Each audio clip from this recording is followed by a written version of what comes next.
из подъезда.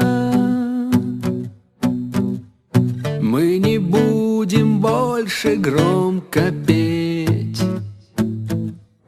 мы не будем больше пить, материться и курить. Ну а если вдруг захочешь, сам лучше нас не приглашай. Мы прощаемся сегодня с ним.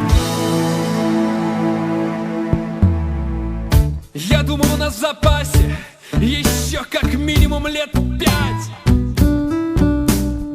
Я был просто уверен, что нас хватит время попить пиво